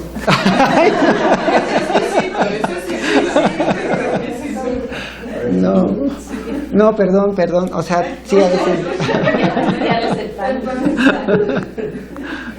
No digas azúcar, ¿verdad? Sí, todo tiene azúcar, sí. Sí. Bueno, la sopa Maruchan, de la que tanto les hablo, tiene azúcar. Tiene azúcar porque es una combinación como muy exagerada. O sea, la base es el trigo, ¿no? Y la base es el trigo y el aceite de palma, para que sepa muy rico. Pero se le agrega además el glutamato monosódico, pero además se le agrega una gran cantidad de sales, de sal. Y entonces, para que no sepa tan salado, pues entonces le tienes que agregar azúcar para que minimice el sabor y entonces ya sea un sabor así como mágico, ¿no? Sí. Bueno, yo mi pregunta, o más bien así mi sospecha, es como que todo el rato ha sobrevolado, sin nombrarlo, la epigenética, por ahí, ¿no? Entonces, como, ¿dónde está? Porque no sé si es más que no se quiere entrar en ese terreno, entonces, o si ese terreno como todavía no está muy controlado, pero hay un montón de artículos científicos con respecto a desde mi conocimiento de Europa, de hambrunas en Europa, de cómo se modificó la microbiota por esas hambrunas y cómo luego eso ha repercutido, ¿no? en las expresiones genéticas. Entonces, ¿dónde está la epigenética aquí? Sí, no, bueno, es que sí, ya está en todos lados, ¿no? Lo que pasa es que la epigenética ya tiene ahorita un boom por la parte molecular, pero en realidad es como la parte de genética cuantitativa que era hace muchos años, o sea, como que no es nuevo. Entonces esta onda que un carácter y una determinada función no está solamente regulada con el genotipo, sino por el fenotipo, ¿no? Pero, y desde el punto de vista molecular, ahora ya sabemos cómo funciona. O sea, es decir, hay algunos genes reguladores que aunque tengas el mismo genotipo, si tienes alguna modificación en tu gen regulador, pues entonces eso te va a hacer a que seas intolerante a la lactosa o no. Y entonces cuando uno analiza el gen y está en el mismo ambiente, dices, no, es que aquí pasa algo, ¿no? Y entonces en realidad son genes que están regulando al gen constitutivo, por ejemplo, ¿no? Entonces, ¿pero qué regula ese gen? Porque parece ser que es mucho el ambiente. O sea, sí. Ese que va hacia el lamarquismo, que es un horror. Sí, es que al final siempre puedes decir que es cuento de nunca acabar, porque dices, ¿y ese gen quién lo regula? Y el regulador del regulador a quien a su vez lo regula, ¿no? Pero se puede detener en que, o sea, ese gen, sí puede tener algunas variaciones en su secuencia de ADN y por lo tanto se puede comportar de manera diferente, ¿no? O sea que el gen que estás afectando no es el constitutivo, sino es otro como tal que repercute, ¿no? Sí. Sí, bueno, primero, ¿se está perdiendo? No. Ahora sí. Muchísimas gracias. Te quiero felicitar y dar las gracias que viniste a este seminario. Yo tengo una petición y una pregunta. La petición es, cuando hablaste de la presencia del Helicobacter pylori, pusiste una referencia ahí, al menos de un nombre, creo que alguien Castillo. Entonces, no sé, ¿esa referencia está en español, está en inglés? Es un artículo que está en inglés. Ok. Sí. Nos la puedes enviar, sí, claro. Más algunas otras cosas que tuvieras, junto con lo sí. que nos va a mandar la compañera. Lo que nosotros hacemos aquí, te pedimos una lectura, pero además, en general, pero muy en particular en este tema, del cual pues sabíamos muy poco, sería interesante tener más bibliografía. Tenemos en este seminario un espacio en el Drive donde se pueden subir estas cosas. Sí. Entonces, si nos puedes mandar esa referencia, a mí en lo particular me interesa. Sí, hay ese y hay otro que salió más reciente, que no lo anexé, que sí tiene que ver con la colonia, justamente. Entonces, en un poblado de Oaxaca hay un panteón que está partido a la mitad, que es antes de la colonia y después de la colonia.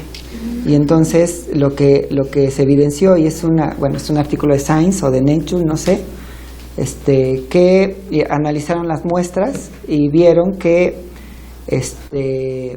los pobladores en realidad sí se murieron, o sea, la mayoría se murió por una peste, o sea, por una infección casi masiva, y que entonces esta idea de la colonización tuvo que ver sí con guerras, con batallas, pero básicamente con infecciones que sí trajeron los españoles a Mesoamérica, y eso parece ser que mermó completamente la población indígena en ese entonces, ¿no?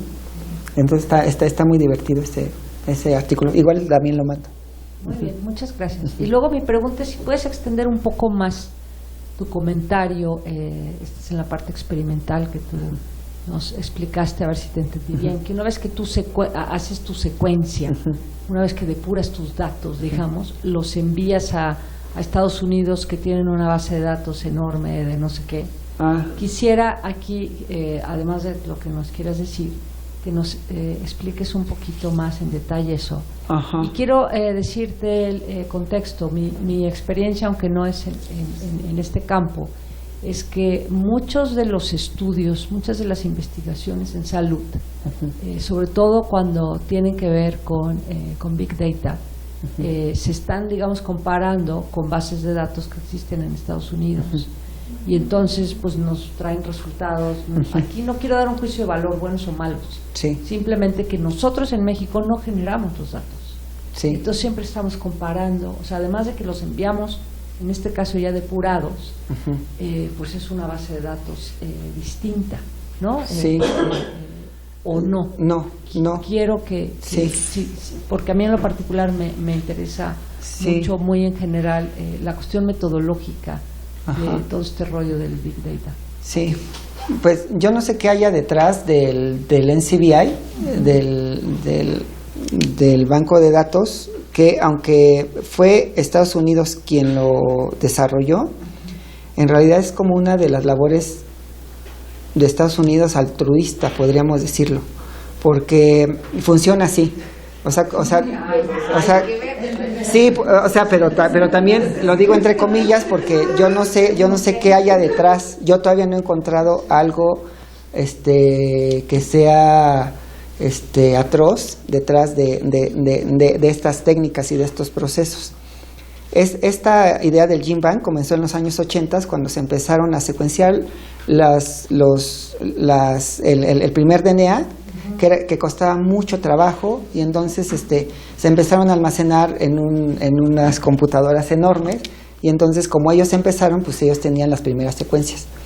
Y después se empezaron a comparar una que llegaba de Europa, se comparaba con esa de que ya se tenía previamente, pero ahora cómo funciona es increíble, porque yo, por ejemplo, si secuencio, o sea, yo, por ejemplo, tal vez he secuenciado en lo que llevo de investigación, tal vez como unas 10,000 secuencias. Y esas 10,000 secuencias, yo no solamente las comparo con las que ya están previamente, sino que yo las doy, o sea, yo las subo, entonces, y cuando yo las subo, automáticamente ya pertenecen también al Gene Bank. Claro. Y entonces después es una retroalimentación. Entonces todo lo que hace todas las personas del mundo, si quieren comparar y para que se haga pública su información, porque nosotros para publicar tenemos que decir esta es la secuencia, o sea, esta es la información que nos avala que no estamos diciendo mentiras, porque si se dan cuenta al final podemos inventarnos una secuencia. Yo ahorita, o sea, si hay red, yo ahorita puedo hacer una secuencia y entonces decir, pues la mando, ¿no? ¿Cuánto cuesta que te hagan inventarse una secuencia? No, una comparación. ¿Cuánto tienes que pagar? Depende. Si es una secuencia corta, pagas como $5, o sea, como 100 pesos, ahorita. Es que es eso, la secuenciación en México no resulta porque el que tiene el mercado ahorita es Corea o Canadá, que tienen, no sé, yo creo que, o sea, todo Filosóficas es el centro de secuenciación, y entonces secuencian de manera masiva y entonces les sale muy barato. Y, por ejemplo, nosotros en el instituto alguna vez tuvimos secuenciador, pero hacerlo nosotros cuesta mucho más caro que mandarlo a hacer. Entonces, no nos sale. Pero la idea entonces es esa. O sea, incluso no es que yo mande la secuencia como tal. O sea, yo ahorita, si hay red, hago mi secuencia y la lanzo, al GenBank y le digo, hazme la comparación, e inmediatamente, o sea, en 30 segundos, un minuto, me puede dar el resultado, y ya entonces yo digo, es tal cosa, y entonces a partir de eso yo estoy generando mis propios datos. O sea, ahí México sí genera muchos datos de secuenciación, pero lo que no genera, por ejemplo, es todo este tipo de investigaciones en tándem, ¿no? O sea, yo siempre lo que he criticado es que a México se le utiliza justamente por su riqueza cultural, biológica, social, lo que sea, solamente como donadores de muestras. Y entonces, o sea, este trabajo, por ejemplo, yo lo podría hacer en combinación con la gente de Dinamarca, que es los que saben más sobre este tema. Pero seguramente me van a decir eso. Pues danos tus muestras y nosotros las analizamos y ya salimos en los papers juntos, ¿no? Pero la idea es de que uno no está generando la investigación como tal, o sea, y el análisis y todo, como para a veces hacer también una escuela, ¿no? O sea, como decir, en México también se hace, aunque tengamos un cuartito chiquito, aunque no tengamos los millones de dólares, pero tenemos las muestras. Y entonces las muestras no te las... Este estudio justamente del cementerio que está partido, la investigadora de Lina, pues eso, desgraciadamente fungió como donadora, y los que hicieron todo el análisis fueron los daneses, y pues ya, obviamente, pues sí fue en México, pues, ¿no? Y fue una explicación y un hecho que sucedió en México, pero no se hizo por investigadores mexicanos, ¿no? Digo, o sea, mientras haya una colaboración pareada, yo creo que no hay ningún problema. Pero si solo uno es donador de muestras, no, creo que no. Yo preferiría mejor desecharlas, ¿no es cierto? O hacer otra cosa. Sí. ¿No? Bueno, una pequeña cosa. Cuando hablaste al inicio sobre el altruismo, lo que ocurre, hay que acordarnos cómo se inician las investigaciones sobre genómica hace 20 años o más, y la disputa que hubo entre un sector privado, sí, y el propio gobierno norteamericano, que al final ganó el gobierno norteamericano con mucha fuerza, ¿no? Y además con Europa, con el apoyo de Europa. Y entonces, por eso el Estado fue el que desarrolló la secuenciación completa del genoma humano, etc. Y de ahí parte una base de datos. Hay un libro de un compañero de ustedes, Pablo Meyer, físico de acá de UNAM, que se fue a hacer su doctorado en Rockefeller. Él es físico biomédico y escribió un librito, Genómica, que está en Fondo de Cultura Económica, ahora está rebajado al 50%. ¿Cómo se llama? Genómica. Pablo Meyer es una tapa amarilla y es muy simpático porque él es un experimentador, ¿no? Él sigue trabajando en el Instituto Rockefeller. Vale la pena, sí. ¿Alguien más tiene la hora?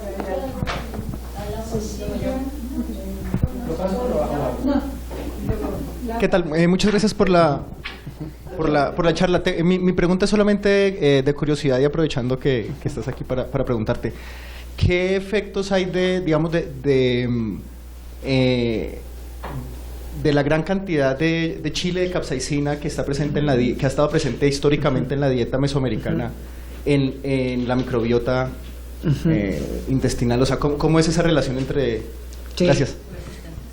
Ay, no sabemos. No, o sea, está interesantísima, pero no sabemos, porque no se han hecho los estudios a distintas ventanas del tiempo como para comprobar si el chile sí también constituye una microbiota particular desde su aparición. O sea, y con este tipo de estudios sí lo podremos saber, porque sabemos más o menos cuál es el origen de domesticación del chile. O sea, el chile es uno de las especies que se domesticaron, que están muy atrás, desde más o menos como unos 8,000 años. O sea, no todos los productos que tenemos ahora, que consumimos, se domesticaron en el mismo periodo. Y por ejemplo, aguacate, chile y maíz son de los primeros que se empezaron a domesticar. Entonces, seguramente tenemos un arraigo así por el chile muy grande. Tenemos algunos fundamentos que ya se han hecho en otras partes del mundo. Por ejemplo, Japón, que come una alga particular, ya está súper asociado de que hay una especie que solamente tienen los japoneses y que si se retira esa alga del consumo, empieza a minimizarse una especie de bacteria que está relacionada con el consumo de un alga, ¿no? Sí. Y seguramente eso también debe de haber pasado en México, seguro. Sí. Sí. ¿Ves? Bueno, que se dio mucho dinero para esto del genoma del mexicano, ¿no? Sí. Y como que la promesa era que iba a resolver asuntos como el de la diabetes y la obesidad si nosotros conocíamos el genoma del mestizo. Y aquí, por ejemplo, en el instituto hubo algunos trabajos como de tipo etnografía que señalaban, por ejemplo, el problema de decir, entre otras cosas, bueno, que es un mestizo cuando tienes todo un mosaico, ¿no? Genético, ¿no? Y tal. Y entonces, como este proyecto de la microbiota, tú definitivamente le ves más futuro, o habría que ser una combinación, o sea, en el sentido de, para resolver los problemas que tenemos de obesidad y diabetes, que además lo que veo es que está muy bien esta parte en la que también se está cuidando la parte ambiental, bueno, porque hay una propuesta, ¿no? De, por ejemplo, usar el chapulín y tipo, ¿no? Regresar a una alimentación de la milpa, entonces estás cuidando la parte ambiental y también la parte alimenticia, que tiene más futuro, y dejar ya de lado esta parte del genoma mestizo mexicano. Sí. No, es que yo creo que sí, o sea, estás criticando a los del IMEGEN, en realidad. Bueno, aquí el proyecto fue muy muy criticado. Sí. Yo lo único, o sea, lo que criticaría es que sería muy enriquecedor que esos objetivos que se planteó el IMEGEN se resuelvan. Y por varias razones. Una que sí es muy interesante, y la otra es que les dieron una gran cantidad de dinero y no sacaron más que creo que un pie en es y ya, o sea, sí, no. O sea, es decir, yo también los criticaría y los critico demasiado, porque sí es un proyecto ambicioso y sí vale la pena, pero los resultados todavía no hay nada de resultados. O sea, ese trabajo que sacaron en realidad se puede hacer.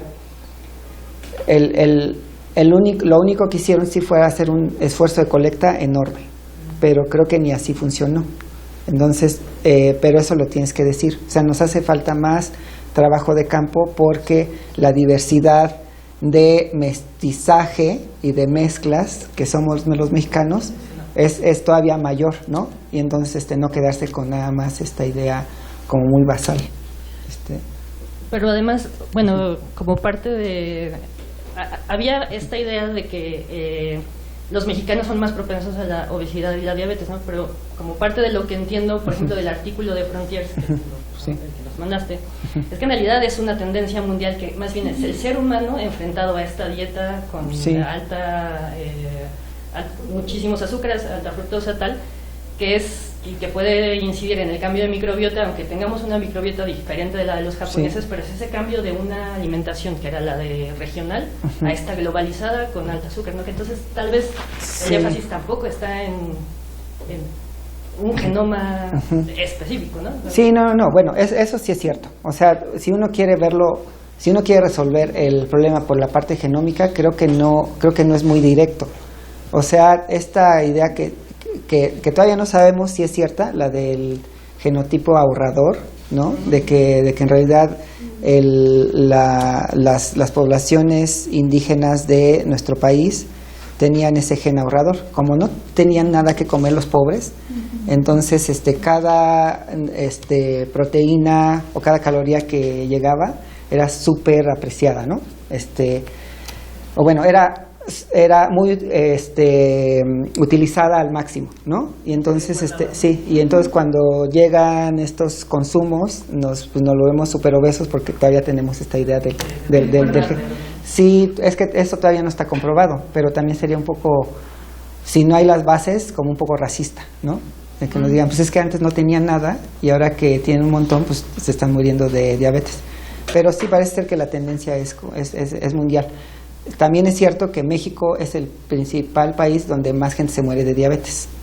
Y eso lo sacamos nosotros, a ver si nos publican ese artículo, porque pues según es China y la India, pero no está ponderado por el tamaño poblacional. Entonces ya cuando haces la tasa, en realidad se muere más gente en México por diabetes.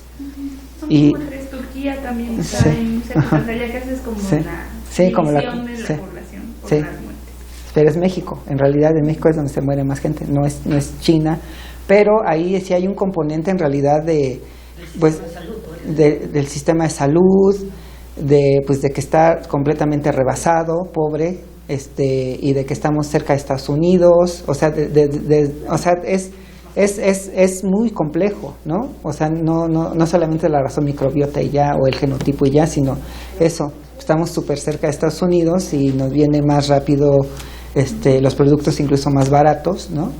O sea, hay muchas cosas que están interviniendo en eso. Es que comer sano sale muchísimo más caro. Sí, claro. Ahorita sí, y llenan menos. O sea. Sí, pero es un absurdo.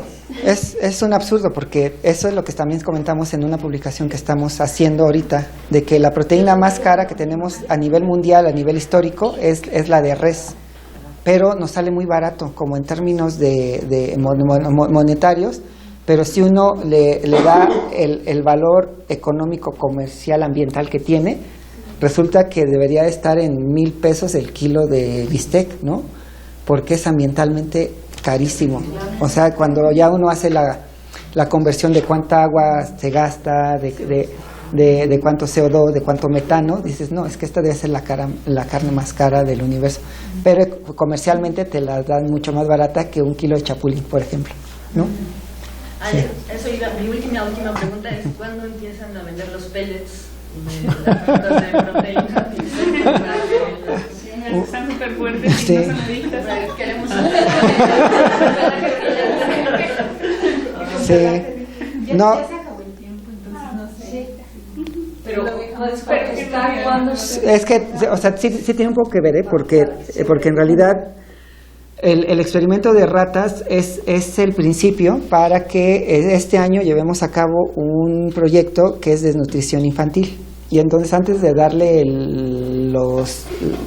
las granolas o las placas o las galletas o la alegría, teníamos que probar en ratas, porque qué tal si hacemos ahí una tontería, y entonces parece ser que no hay ningún efecto adverso por consumo prolongado de insectos. Y entonces es obvio porque pues tenemos la cultura mesoamericana desde hace miles de años, y entonces, pero desde el punto de vista científico se tiene que comprobar, porque no es nada más, si hace 500 años se consumía, pues entonces no hay ningún problema, ¿no? O sea, sí. Bueno, pues con esto terminamos. Muchísimas gracias.